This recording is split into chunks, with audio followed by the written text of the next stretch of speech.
शिव शिव शिव शिव शिव शिव शिव शिव शिव शिव शिव.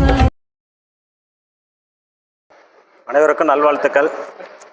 நாமக்கல் மாவட்ட ஜோதிடர்கள் நல்வாழ்வு சங்கம் நடத்தும் மாதாந்திர கருத்தரங்கம். இதுக்கு நமக்கு அழைப்பு கொடுத்துருந்தாங்க, அதுக்காக வந்திருக்கேன். இப்போ ஜோதிடத்தை கற்றுக்கிட்டு நம்மளே வச்சுட்டு இருக்கக்கூடாது, அது பரவலாக்கணும். ஜோதிடம் உண்மைங்கிறது மக்கள் தெரியணும். நம்ம வந்து பூசி மெழுகிட்டே இருந்தோம்னா எத்தனை நாளைக்கு தான் மெழுகிட்டே இருக்கிறது. நான் 7.5 சனியை பற்றியே பேச மாட்டேன், ஏன்னா எனக்கு ஜோதிடம் தெரியும். அதனால் அந்த லைனுக்கு நான் போக மாட்டேன். ஜாதகம் பார்க்கணும்னா அதையும் நம்ம சொல்லலாம் இல்லை, அதையும் சொல்லலாம் இல்லை. நான் சொல்லட்டுமா அல்லது எப்படி எழுதுறீங்களா? இந்த இடத்துல மேலே வந்து 2026 போடுங்க. இங்கே இங்கே இங்கே போடுங்க. இந்த இடத்துல 2026 06 09 1969 நான் சொல்கிறேன் எழுதுங்க. 1969 09 09.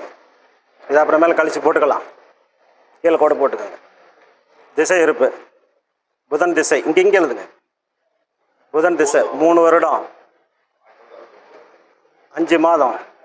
அதெல்லாம் எழுதாதீங்க, திசையெல்லாம் எழுதாதீங்க, தெரியாத மக்களுக்கு. 03 05 07. இப்போ நடப்பு ராகு திசையில் குரு புத்தி போட்டு பார் போட்டு குரு போடுங்க. 2028 03 24. நேரம் வந்து இந்த இதில் போடுங்க, கீழே 6:35 PM.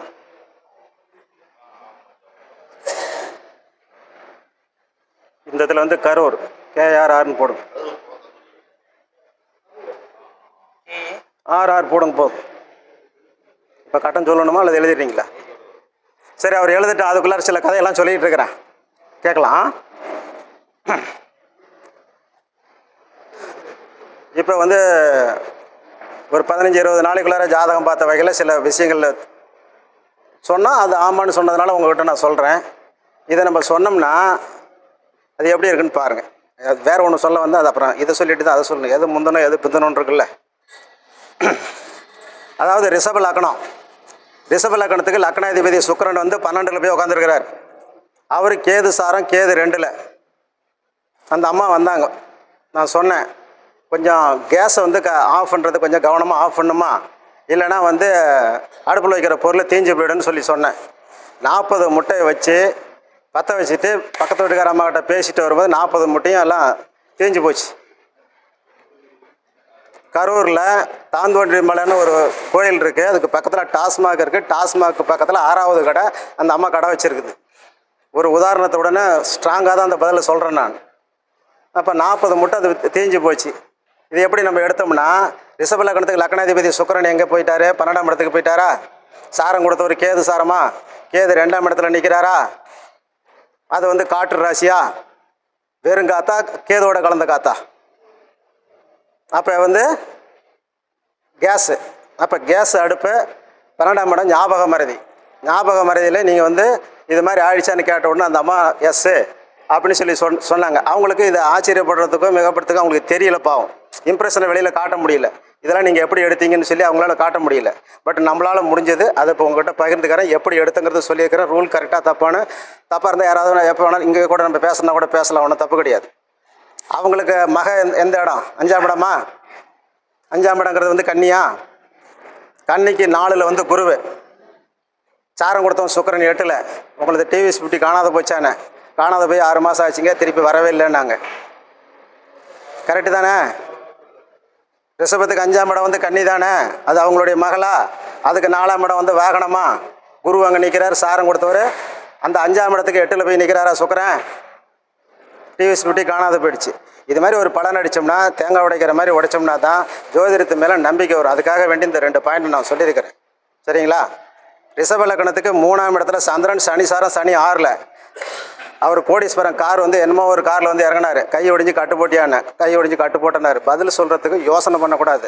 அவன் கோடீஸ்வரராக இருந்தாலும் யாராக இருந்தாலும் நம்மளுடைய பதில்கள் சொல்கிறதுல ஒரு நிமிஷம் மாறிங்கன்னா இடகளை வளகளை வந்து மாறிக்கும். அதனால் மாறுறதுக்குள்ளார டக்குன்னு சிந்திச்ச உடனே டக்குன்னு சொல்லிவிடணும். இதுதான் ஜோதிடத்தினுடைய பெரிய ரகசியம். உங்களுக்கு ஏதாவது ஒன்று மனசில் தோணுச்சுன்னா டக்குன்னு சொல்லிவிடுங்க. யோசிச்சிங்கன்னா பாயிண்ட் மாறிக்கும். இப்போ எப்படி கை ஒடிஞ்சது சொல்லுங்கள் பார்க்கலாம். ரிஷப லக்னத்துக்கு 3ஆம் இடம் தானே கை. சந்திரன் இருக்காரா? சாரம் கொடுத்தவன் 6ல் நிற்கிறாரா? சனி பூச நட்சத்திரத்தில் நிற்குது, 6ல் நிற்கிறாரு. சனி ஊனம் முட்டுறவன் 3ஆம் இடத்த ஊனம் பண்ணணும். இப்படிலாம் வந்து சிந்திச்சு செயல்பட்டால் தான் பலன்கள் வந்து லட்டு மாதிரி வெளியில் வரும். ரைட்டுங்களா? சரி. விருச்சிக லக்னம் 11ஆம் இடத்துல வந்து ராகு, சந்திரசாரம், சந்திரன் வந்து 9ல் நிற்கிறார். இப்போ நம்மெல்லாம் என்ன சொல்லிட்டு இருக்கிறோம்? 9ல் அதிபதி பாக்கியாதிபதினு சொல்கிறோம். ஸ்திரத்துக்கு 9க்கு அதிபதி பாக்கியாதிபதி அல்ல. பாக்கியத்தை கொடுத்தாருன்னா பாதகத்தையும் கொடுப்பார். ரெண்டையும் தான் வாங்கி தலையில் கட்டிக்கிட்டு தான் சுமந்து போகணும். சும்மா ஒன்று மட்டும் எல்லாம் போய் பார்த்துட்டு இருக்கக்கூடாது. ஆணைக்கு ஆரம் குதிரைக்கு குரங்கிற வேலையெல்லாம் கிடையாது. ரெண்டுமே தான் பார்க்கணும். பாதகத்தையும் கொடுக்கும், அது இது நல்லதும் கொடுக்கும். அப்போ எது வந்து அதிகமாக கொடுக்குன்னா வந்து பாதகத்தை தான் அதிகமாக கொடுக்கும். இப்போ பாதகத்தை கொடுத்ததா பாக்கியத்தை கொடுத்தான்னு இப்போ இதில் பார்த்துடலாம். எழுதிட்டேப்பா? சொல்லுங்கள்.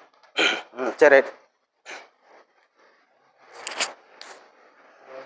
விருச்சிக லக்னம் 11ஆம் இடத்துல வந்து ராகு, சந்திரசாரம், சந்திரன் வந்து இதில் இது கடகத்தில் நிற்கிறார். இப்போ அவர் பாதகமா? அது நீர் ராசியா? அந்த நீர் பாதக நீர் எங்கே கொண்டாந்து கொடுத்துட்டாரு? காலில் கொடுத்துட்டாரா? காலில் இருக்கிறவர் யார்? ராகுவா? அதை வாங்கி வச்சுக்கிட்டாரா? இப்போ கால் வந்து வீக்கமாக இருக்குது. வீக்கத்துக்கு காரகர் யாருன்னா ராகு தான். கட்டிக்கு காரகர் யாருன்னா வந்து கேது. இதெல்லாம் வந்து காரகத்துவத்தில் நீங்கள் தெரிஞ்சுக்கங்க. தெரியலன்னா இந்த சொன்ன பாயிண்ட்டை 100% அப்படியே மைண்டுக்குள்ளார வாங்கிக்கோங்க, உள் முழுங்கிருங்க. இதெல்லாம் திருப்பி இன்னொரு டைம் ரெக்சல் பண்ணிகிட்டு இருக்க வேண்டாம். ரைட்டுங்களா? இப்போ வந்து கால் வந்து வீங்கி இருக்குதான்னு கேட்டேன். பெருசாக வீங்கி இருக்குதுன்னு எடுத்து காட்டுறாங்க. அத்த பெருசு நம்ம இது யானைக்கால் நோய் மாதிரி வீங்கி இருக்குது. எப்படி வீங்கி இருக்குது? அந்த கிரகம் அந்த வேலைகளை செய்வதற்காக அவங்க உட்காந்துருக்கு. இப்போ சொன்னாங்க சுக்கிரன் லக்கணத்தில் இருந்தால் யோகன்னு சொன்னாங்கல்ல. விருச்சிக இது துலா லக்கணத்துக்கு சுக்கிரன் துலாத்திலே நிற்கிறார். அவர் ராகு சாரர் வாங்கி ராகு 8ல் இருந்தால் மண்டை உடஞ்சி எம்ஆர்ஐ ஸ்கேன், சிடி ஸ்கேன் எல்லா ஸ்கேனும் எடுத்தே ஆகணும். நல்லா ஸ்ட்ராங்காக எழுதி வச்சுக்கோங்க. ஏன்? சாரம் கொடுத்தவன் எங்கன்னா தலை 8ல் போய் நேசமாயிட்டானா 8ஆம் இடத்த பலனை எங்கள் தலைக்கு கொண்டாந்து கொடுத்துட்ருப்பார். இந்த கோடெல்லாம் போட்டு தெரிஞ்சுக்கிட்டீங்கன்னா தான் ஜோதிடத்தில் பலன் சொல்ல முடியும். அதே அந்த லக்கணத்தில் வந்து சுக்கிரன் வந்து குரு சாரம் வாங்கி குரு 6ல் இருந்துட்டார்னா தலைக்கு வந்து தலை சுத்தது மயக்கம்னு சொல்லிட்டு வைத்தியம் பார்த்துக்கணும். 6னா வைத்தியம் பார்க்கணும், 8னா வந்து கத்தி வச்சே ஆகணும், ஆப்ரேஷன் பண்ணி ஆகணும். 2க்கு அதிபதி 6க்கு அதிபதி சாரம் வாங்கினா கண்ணுக்கு பல்லுக்கு வைத்தியம் பார்க்கணும். 2க்கு அதிபதி 8க்கு அதிபதி சாரம் வாங்கினா கண்ணுக்கு பல்லுக்கு ஆப்ரேஷன் பண்ணணும். 3க்கு அதிபதி வந்து 6க்கு அதிபதி சாரம் வாங்கினா காது மூக்கு தொண்டைக்கு வைத்தியம் பார்க்கணும். 8க்கு அதிபதி சாரம் வாங்கினா காது மூக்கு தொண்டைக்கு ஆப்ரேஷன் பண்ணணும். ஒருத்தருக்கு சொன்னேன், விருச்சிக லக்னம் 3ஆம் இடத்துல வந்து சனி, செவ்வாய் சாரம், செவ்வாய் 6ல் ஆடு முட்டி மூக்கு கிழிஞ்சுதான்னு கேட்டேன். எப்படி எடுத்தீங்க சொல்லுங்கள் பார்க்கலாம். விருச்சிக லக்னம் 3ஆம் இடத்துல சனி, செவ்வாய் சாரம், செவ்வாய் 6ல் அது ஆடா? ஆடு முட்டி மூக்கு கிழிஞ்சு தையல் போட்டதான்னு கேட்டேன். இது மாதிரி அசுத்தணும். அதாவது நம்மக்கிட்ட வர ஜாதகருக்கு ஒரு 70 பாயிண்ட் சொன்னோம்னா ஒரு 67 பாயிண்டாவது சரியாக வரணும், அல்லது 65 பாயிண்டாவது சரியாக வரணும். ஏன்னா 75% நம்ம சொல்லலாம், அவ்வளோதான். அதுக்கு மேலே வந்து இறைவனுடைய கட்டளை. நான் ஏற்கனவே சொல்லியிருக்கிறேன், பிரபஞ்ச ரகசியம் நம்ம வாட்செல்லாம் ஓடாது, சிவபெருமான வாட்சி தான் ஓடும். அவர் வாட்சியில் எழுதின ஜாதகம் சரியாக வரும். அதனால் அது அவருக்கு தான் தெரியாது, மறைச்சி வச்சிருக்கிறார், ஒழிச்சு வச்சிருக்கிறார். எண்ணுவதெல்லாம் நினைத்தால் ஈசன் ஒன்றியாது. ரைட்டா? இப்போ புரிஞ்சுக்கிட்டீங்களா? இப்போ இந்த ஜாதகம் சொல்லலாமா? இப்போ நான் சொன்னதெல்லாம் கரெக்டாக இருக்குதான்னு ஃபஸ்ட்டு செக் பண்ணிக்கோங்க. அப்புறம் மேலே அதில் ஏதாவது மாறுதல் இருந்தால் சரி பண்ணிட்டு பண்ணிக்கலாம். இப்போ வந்து 9/9/1969 ஒருத்தர் மட்டும் சொல்லுமா, கரெக்டாக சொல்லுமா. 9/9/1969 டைம் 6:35 PM கரூரா? KRR போட்டிருக்காரு. அது வந்து எங்களுடைய கோட் வேர்டு. சரி, ரைட். அதுக்கடுத்து லக்கணம் வந்து கும்ப லக்கணமா? கும்ப லக்கணத்துக்கு உயிர் கொடுத்தவர் வந்து குருவா? குருசாரமா? அதே லக்கணத்தில் இருக்கிற ஒரு ராகுவா? ராகுவும் குருசாரம் வாங்கியிருக்கிறாரா? 3ல் சனி பகவான் இருக்கிறாரா? அந்த சனியை வக்கரத்தை போட்டுக்கோங்க. அவர் போடலை, போட்டுக்கோங்க. நீங்கள் யாராவது எழுதுறதுன்னா போட்டுக்கோங்க. அவர் என்ன சாரம் வாங்கியிருக்கிறாரு? சனி வக்கரங்க. சூரியன்லேருந்து 4.5 கட்டத்துலேருந்து 9.5 கட்டம் வரலாம் சனி வக்கரம். குரு வந்து 5.5 கட்டத்துலேருந்து 8.5 கட்டம் வரலாம் வக்கரம். இதெல்லாம் மனப்படமாக தெரிஞ்சிருந்ததுனா தான் இந்த கம்ப்யூட்டர் இல்லாமல் நீங்கள் வக்கரமாக நான் கண்டுபிடிக்க முடியும். ஒவ்வொன்றையும் பார்த்துக்கிட்டே கண்டுபிடிச்சிட்டு கூடாது. ரைட்டா?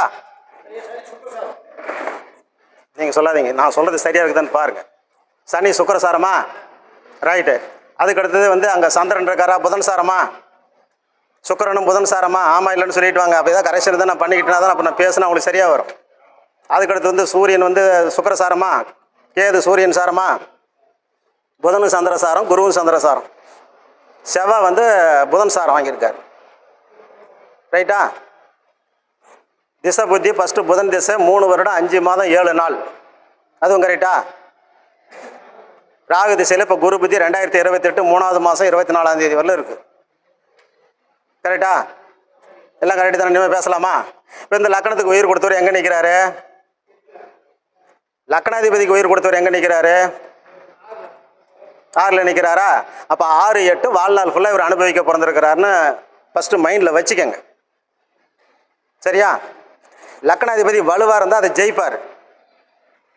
லக்கணாதிபதி வலுவாக இருந்தால் போராடி ஜெயிச்சிருவார்ல, சொந்த காலில் நிற்கலாம். இல்லை, லக்கணாதிபதி என்ன கதியில் இருக்கிறார்? பாய் போட்டு படுத்துட்டு இருக்கார். லக்கணாதிபதியே கெட்டு போச்சுன்னா முழுசாக கிடையில. பக்கரம் வாங்கும்போது கொஞ்சம் எழுந்திரிச்சு வருவார், திருப்பியும் போய் இன்னொரு 1/2 கோட்டை அடிச்சுட்டு போய் திருப்பியும் படுத்துருவார். திருப்பி தெளிஞ்சு போச்சுன்னா வருவார், திருப்பி 1/2 கோட்டை அடிச்சுட்டு போய் படுத்துருவார். இதுதானே அவருடைய வேலை. கிரகத்துக்கு அப்படி சொல்கிறேன்னு மன்னிச்சிக்கோங்க, தெரியாமல் சொல்லிட்டேன். ரைட்டா? மீண்டும் அந்த கிரகம் அது மாதிரி இருக்குது. அப்போ சனி பகவான் வலுவாக இருந்தால் தான் 6, 8 வந்து ஃபேஸ் பண்ண முடியும். அவரால் முடியாதுன்னு வருதா?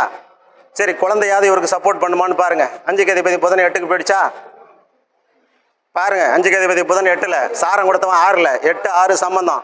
அப்போ குழந்தைங்களாலையும் பிரயோஜனம் இல்லைன்னு வந்துருச்சா? இப்போ அம்மா யார்? 4க்கு அதிபதியா? 4க்கு அதிபதி இது சுக்கிரன் வந்து நின்ற நட்சத்திராதிபதி 8ல், 4க்கு அதிபதி இவருக்கு 6ல். அப்போ அம்மாவனால பிரயோஜனம் இருக்கா? தாய் அத்தன்னைக்கு சீரத்து போயிடும். தாய் இருக்கிற வேலை தான் எல்லா மனிதனுக்கும் எல்லா நேரத்துலையும் எது கேட்டாலும் கிடைக்கும். அம்மா போயிடுச்சுன்னா நம்ம லைஃபுக்கு காலி. நம்ம மனைவி நல்லவளாக இருந்தால் தான் போச்சு, இல்லைன்னு வச்சுக்கோங்களேன், ஒன்றும் வேலைக்கு ஆகாது. இப்போ 4ஆம் இடம் அவுட்டா, 9ஆம் இடம் என்னாச்சு? 9க்கு அதிபதி எங்கே நிற்கிறார்? 6ல் போய் நிற்கிறாரா? அவர் சாரம் கொடுத்தவர் 8ல் நிற்கிறாரா? யாராவது இவருக்கு சப்போர்ட் பண்ணுறதுக்கு இருக்காங்களான்னு பாருங்கள். இந்த ஜாதகத்தில் இந்த ஆள் 100 குட்டிக்காரணம் போட்டாலும் சரி, கரூரில் இருந்து நாமக்கல் வரலும் குட்டிக்காரணம் போட்டாலும், டெல்லி வரலும் குட்டிக்காரணம் போட்டாலும் என்றைக்குமே ஜெயிக்க முடியாத ஜாதகம். செவ்வாய் வந்து அவர் வந்து என்ன சாரம்னா புதன் சாரம், அவர் 8ல் நிற்கிறாரு. அதுக்கு ஒரு பலன் இருக்குது. கை உடைஞ்சி 3 விரல போயிடுச்சான்னு கேட்டேன். 3 விரல போயிடுச்சு அவருக்கு. இடது கையில் 2 விரல் முழுசாக போயிடுச்சு, ஒரு விரல அரை விரல போயிடுச்சு. இந்த 2 விரலும் இதில் அரை விரலம் தான் அவருக்கு இருக்குது. எப்படி எடுத்தோம்? 3ஆம் இடத்துல இருக்கக்கூடிய சனி நின்ற நட்சத்திராதிபதி 6ஆம் பாவத்தை கொடுக்குது. 3ஆம் பாவத்துக்கு ரோகம் வந்து நுழையுது. அப்போ 3ஆம் பாவக அதிபதியையும் பார்க்கணும். 2ஐயும் பார்த்தானே ஒரு ஃபைனல் முடிவுக்கு வரணும். 3ஆம் பாவக அதிபதி நின்ற நட்சத்திராதிபதி 8ஆம் இடத்துக்கு போயிட்டார். 8னா கத்தி வைக்கணுமா? வச்சாச்சா? 2.5 விரலில் கத்தி வச்சாச்சு. மிஷினில் வந்து விட்டு கை போயிடுச்சு. இப்போ இந்த ஜாதகத்துக்கு எத்தனை கரணம் போட்டாலும் குட்டி கரணம் நினச்சாலும் வாழ்க்கையில் ஜெயிக்கவே முடியாது. அப்போ இதை நம்ம வந்து மைண்டில் வந்து செட் பண்ணிக்கணும். ஐயா, உங்கள் வாழ்க்கையில் சொந்த காலில் நிற்க முடியாது, பந்த காலில் தான் நிற்கணும். நம்ம ப்ரிடிக்ஷன் கொடுக்குறது எப்படி கொடுக்குன்னு சொல்கிறேன். வாழைப்பழத்தில் ஊசி ஏற்றுற மாதிரி அவங்களுக்கு சொல்லணும். உங்களுடைய ஜாதகத்தில் கிரக அமைப்புகள் எல்லாம் வந்து சுமாராக தான் இருக்குது. ஆகையினால நீங்கள் என்ன பண்ணுறீங்கன்னா, ஒருத்தரை சார்ந்து வாழ கற்றுக்கங்க. காலரை என்னைக்கு தூக்கி விடாதீங்க. காலில் இறக்கி விட்டுட்டு கையை கட்டிக்கிட்டு நீங்கள் என்ன சொன்னாலும் அது ஆமாம் சாமி, வெள்ளைக்காக்கா பறக்குதா அப்படின்னே நீங்கள் வந்தீங்கன்னா ஓரளவுக்கு வாழ்க்கைகளை வாழ்ந்துடலாம் அப்படிங்கிற மாதிரி இவருக்கு நம்ம ப்ரெடிக்ஷன் கொடுத்துருக்குறோம். 2ஆம் பாவகாதிபதி யார்? குருவா? சாரம் கொடுத்தவர் 6ல் போய் நிற்கிறாரா? நல்ல சாப்பாடு கிடைக்குமா இவருக்கு? நல்ல சாப்பாடு கிடைக்குமா? கிடைக்காது. 2ஆம் பாவத்தினுடைய காரகத்துவம் குடும்பஸ்தானம் அவுட் ஆயிடுச்சு. சரி, குழந்தை கிடைக்கக்கூடிய கிரகம் இது 3ஆம் பாவமா? 3ஆம் பாவம் தானே அவருக்கு. இது நம்ம வீரிய சக்தி ஆணுக்கு 3ஆம் பாவத்தில் அமர்ந்திருக்க கோளை ஃபஸ்ட்டு பாருங்கள். அவர் தான் இந்த வீட்டை வாடகைக்கு எடுத்துருக்கிறாரு. இதெல்லாம் எடுத்துக்கங்க. புக்கிலலாம் அதெல்லாம் போட மாட்டாங்க. 3ஆம் வீட்டை வாடகைக்கு எடுத்துருக்கிறது சனி. அந்த வீட்டில் கூட்டுறது, பெருக்கிறது, நாய் பூனை வந்தால் விரட்டி விடுறது சனி தான், செவ்வாய் கிடையாது. சாரநாதன் 6ல் நிற்கிறார். அப்போ வீரியம் வந்து அவர் கம்மியாக இருக்கா? அதுக்கடுத்து செவ்வாய், அவர் சக்தி வந்து அதுவும் 8ல் போய் மறைஞ்சிருச்சிங்களா? புதன் சாரம் வாங்கி. இப்போ 2 ஆப்ஷன் பார்த்தாச்சா? மைண்டில் தான் வச்சுக்கணும். டக்குலாம் சொல்லக்கூடாது, சொல்லி மாட்டிக்கக்கூடாது. சொன்னால் அத்தனையும் ஆமான்னு சொல்லணும். நான் வந்து ஒரு ஜாதகம் பார்க்கணும், ஒரு 15 லட்சம் பேர் அல்லது 10,000 பேர் ஒரு டிவியில் வந்து அந்த ப்ரோக்ராமை பார்க்கணும், அவங்க சொல்கிறதெல்லாம் ஆமாம் ஆமான்னு கேட்கணும். பார்த்தா ஒரு நாள் அது மாதிரி நடக்கணும்னு எனக்கு ஒரு வெறி வேகம் இருக்குது. அடிச்சு தூக்கணும், ஒரே தூக்கா. ரைட்டா? இப்போ பாருங்கள், 5ஆம் அதிபதி எங்கே நிற்கிறாரு? குழந்தைய கொடுக்கக்கூடிய கிரகம் யார்?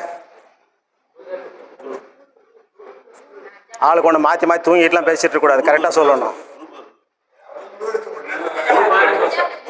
5ல் நிற்கிறாரா? இதை 8ல் போய் நிற்கிறாரா? அப்போ நான் தரமாட்டேன் அப்படின்னு சொல்லி அவர் போய் ஒண்டிக்கிட்டார். இவருக்கு 5ஆம் பாவகம், நான் உனக்கு பயன்பட மாட்டேன், உனக்கு கொடுக்க மாட்டேன்னு சொல்லிட்டார். அதுக்கு நான் என்ன சொன்னேன், ஒரு குழந்தை உள்ள அம்மாவை நீ கல்யாணம் பண்ணிக்கோ, பெத்து எடுக்கிறதுக்கு உனக்கு பலம் இல்லை, தத்து எடுக்க உனக்கு பலம் இருக்குது, தத்து எடுத்துக்க ஐயான்னு சொல்லி சொன்னேன். அண்ணா வணக்கண்ணா. எல்லாத்துக்குமே வணக்கம், ஒருத்தருக்கு மட்டும் தனியாக வைக்கிற தென்னரசு அண்ணனுக்கும் சேர்த்தே வணக்கம். இப்போ என்ன சொன்னேன் கடைசியாக? குழந்தைக்கு. அப்புறம் நம்ம பழைய கதையில் ஒன்று இருக்குது, காரகர் குரு கண்ணியில் இருந்தால் குழந்தை கிடைக்காதுன்னு ஒன்று சொல்லியிருக்காங்களா? இத்தனை பேத்துக்கு யாருக்குமே தெரியாது. அது காரகர் குரு வந்து கண்ணியில் இருந்தால் அவங்களுக்கு குழந்தை கிடைக்காது அப்படின்னு சொல்லி புக்கில் இருக்குது. இப்போ அந்த காரகரும் வந்து அங்கே போய் கட்டு போயிட்டார், 8க்கு போயிட்டாரா? காரக பாவக நாஸ்தி, காரகமும் அவுட்டு பாவகமும் அவுட்டு. அப்போ பெத்து எடுக்க முடியாது, தத்து எடுக்க முடியும்னு சொன்னதில் என்ன தப்பு? சொல்கிறத ஓங்கி சொல்லலாமா?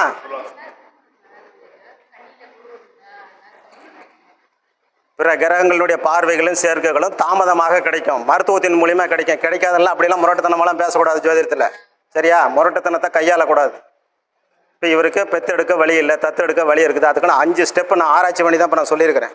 3ஆம் இட வீரியத்தை பார்த்தேன், நிற்கிற கோள் வாடகை எடுத்த கோளை பார்த்தேன், அப்புறம் செவ்வாயை வந்து பார்த்தேன், 3ஆம் அதிபதியை பார்த்தேன், 5ஆம் பாவாதிபதி 8ல் நிற்கிறாருன்னு பார்த்தேன், அவர் கொடுத்த சாரநாதன் 6ல் போய் நிற்கிறாருன்னு பார்த்தேன், அவர் நிற்கிற ஒரு பாதகாதிபதி சுக்கரனோட நிற்கிறாருன்னு பார்த்தேன். இவ்வளவும் பார்த்துட்டு தான் அவருக்கு நம்ம பலன் சொல்லியிருக்கோம், சரியா? அப்போ ஒரு அம்மா குழந்தை உள்ள அம்மாவை கல்யாணம் பண்ணிக்கோ அப்படின்னு, 2 பெண் குழந்தை உள்ள அம்மாவை நான் கல்யாணம் பண்ணியிருக்கிறேன்னாரு.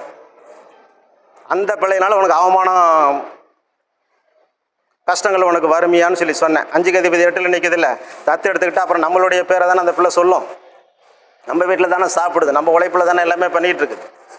இப்போ அந்த பொண்ணு 3 காதல் பண்ணி 3 காதலையும் இவர் கட் பண்ணி விட்டுருக்கிறார். 4வது காதல் இப்போ ஓடிக்கிட்டு இருக்குது, ரைட்டா? இப்போ இந்த ஜாதகருக்கு இது மாதிரி கிரகம் வந்து இருக்குது. இப்போ வந்து அந்த 10ஆம் இடத்துல இருக்கக்கூடியவரே செவ்வாய் பகவானா? அவர் அவர் 10ஆம் இடத்த வேலையை கொடுக்குறவர் அவர் தானே. அவர் வேலையை கொடுக்குற மாதிரி இருக்கிறாரா, கொடுக்காத மாதிரி இருக்கிறாரா? பழைய ஜோதிடத்தில் 10ல் ஆச்சு அவனுக்கு உத்தியோகம் உண்டுன்னு சொல்லிவிடுவாங்க. சாரத்தில் போனீங்கன்னா உண்டா இல்லையாங்கிறது நம்ம ஈஸியாக பட்டுன்னு கண்டுபிடிச்சிடலாம். சாரத்தில் 8ல் நிற்கிறாரா? சொந்த தொழில் செய்யலாமா? சொந்த தொழில் எப்பயுமே செய்யக்கூடாது. நான் சொல்லுவேன், பிறந்ததுலேருந்து கடைசி காலவரையும் சொந்த தொழில் செய்யக்கூடாதியா, அடிமை தொழில் தான் உனக்கு லாய்க்கு அப்படின்னு சொல்லிடலாமா? லக்னாதிபதிக்கு உயிர் கொடுத்தவன் 6ல் நிற்கிறார், அடுத்தவனுக்கு சர்வீஸ் பண்ணுறதுக்கு தான் நீ லாய்க்கு. நீ வந்து சொந்த தொழில் செய்வதற்கு லாய்க்கு இல்லை. காலரை இறக்கி விட்டுட்டு கையை கட்டிக்கிட்டு அடுத்தவன் சொல்கிற வேலையை செய்ய, வாழ்க்கையில் நீ பாஸ் அப்படின்னு இந்த ஜாதகருக்கு ப்ரெடிக்ஷன் கொடுத்துருக்குறோம். 2 பெண் குழந்தைகள். நீங்கள் கதை கரெக்டாக கேளுங்க. லக்னாதிபதினு சொல்லக்கூடிய ஒரு சனி நின்ற நட்சத்திராதிபதி 6ஆம் பாவத்தில் இருக்கிறார், ரைட்டா?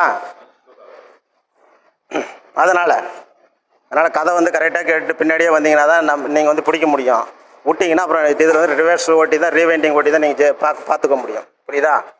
இதில் எடுத்தாச்சு அப்போலான்னு. இப்போ இந்த லக்கணத்துக்கு திருமண வாழ்க்கை ஏன் வந்து அவருக்கு அமையாது அப்படின்னு அது பார்க்கணும் இல்லை? இப்போ 7ஆம் இடத்துல சூரியன் இருக்கிறாரா? 2 பேரும் உங்கள் உட்காந்துருக்காம ரெட்ட மாட்டு வண்டிமா. அப்புறம் அந்த அமலா யோகம், விமலா யோகம், துருதுரா யோகம், பஞ்சமகாபுருஷ யோகம், இந்த யோகத்தெல்லாம் வந்து கொஞ்சம் ஓரமாக வச்சுருங்க, வேணுங்கிறவங்க எடுத்துக்கங்க. நானும் அந்த யோகமெல்லாம் எதுவுமே எடுக்க மாட்டேன்.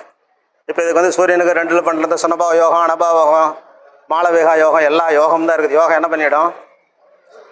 அது ஒரு வெரி லிட்டில் பர்சன்ட் வந்து நமக்கு வந்து கொடுக்கும், அவ்வளோதான்.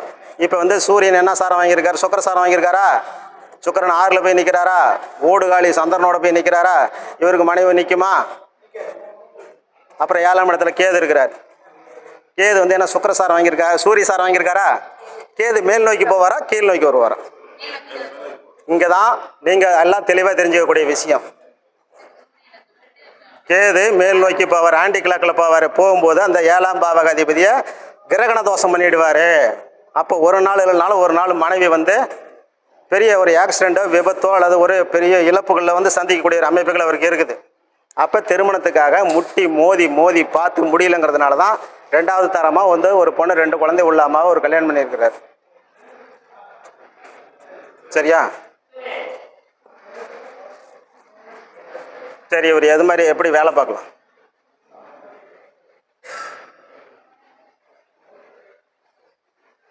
பத்துக்கு அதிபதி 2 நட்சத்திராதிபதி 8ஆம் இடத்துல இருந்தால் கடினமான வேலைகளை பார்க்கணும். ஃபஸ்ட்டு 6 கட்டத்துக்குள்ளார இருந்ததுன்னா, 7 கட்டத்துக்குள்ளார இருந்ததுன்னா 8 மணிக்குள்ளார பார்க்கக்கூடிய இது சாயங்காலம் 6 மணிக்குள்ளார பார்க்குற வேலை. அதுக்கு மேலே இருந்ததுன்னா இவர் நைட்டு வேலை பார்க்கணும். நைட்டு வேலை பார்த்து மாற்றி வரீங்களான்னா நைட்டு ஷிஃப்ட்டும் பகல் shift, day night, full night, half நைட்டுன்னு 3 கேட்டகரியில் இருக்குதான். எனக்கு அவர் சொல்லி தான் தெரியும். அப்படி தான் இருக்குதுங்களா? யாராவது ஷிஃப்ட்டு பார்க்கணும், day night, full night, half night, இந்த மாதிரி தான் நான் வேலை பார்த்துட்ருக்குறேங்க. கொசு வேலை ஃபேக்ட்ரியில் நான் வேலை பார்த்துட்ருக்குறேன் அப்படின்னு சொல்லி சொன்னார். இவர் சொந்த வீட்டில் இருக்க முடியுமா? 4க்கு அதிபதி எங்கே நிற்கிறாரு? 6ல் நிற்கிறாரா? சாரம் கொடுத்தவன் எங்கே நிற்கிறாரு? 8ல் நிற்கிறாரா? 6, 8 சம்மந்தம் வந்துருச்சா? அப்போ வாடகை வீட்டில் தான் அவர் குடியிருக்கணும். அப்போ சொந்த வீடு அமையாது, வாடகை வீட்டில் தான் குடியிருக்கணும். குழந்தைங்களால் பிரயோஜனம் இல்லை, மனைவினால் பிரயோஜனம் இல்லை, இது அம்மாவனாலே பிரயோஜனம் இல்லை, அப்பாவனால பிரயோஜனம் இல்லை. வாழ்க்கையில் வந்து ஒரு கர்ம வினைகளை அதாவது கஷ்டப்பலனை இஷ்டம் போல் அனுபவிக்கிறதுக்கு பிறந்த ஒரு ஜனனம் இது. கர்ம வினைகளை இஷ்டம் போல் அனுபவிக்கிறதுக்கு பிறந்த ஜாதகம். இப்போ இவருக்கு வந்து நீ மினிஸ்டராவோ, எம்எல்ஏவோ, வட்டமாவோ, ஒன்றியாவனோ ஒரு பிட்டு இதில் சொல்ல முடியுமா? அப்போ இந்த கிரகம் அவர்களுக்கு மட்டுமா பேசுது? உங்களுக்கும் தான் பேசுது, எனக்கும் தான் பேசுது, அவருக்கும் தான் பேசுது. மினிஸ்ட்ரி, எம்எல்ஏ எல்லாத்துக்குமே அந்த கிரகம் வந்து பேச தான் செய்யுது. நமக்கு பேசாமல் இருக்கும், அவங்களுக்கு மட்டும்தான் பேசலாம்னு நினைக்காதீங்க. இதுதான் இது மாதிரி ஒவ்வொரு மனிதனுடைய ஜாதகத்தையும் ஊடுருவி யோசித்து சாரங்கள் அடிப்படையிலையும் திசாபுத்தி அடிப்படையிலையும் பலன்களை பார்த்தோம்னா நமக்கு பலன்கள் வந்து முழுமையாக வெளியில் வந்துடும்.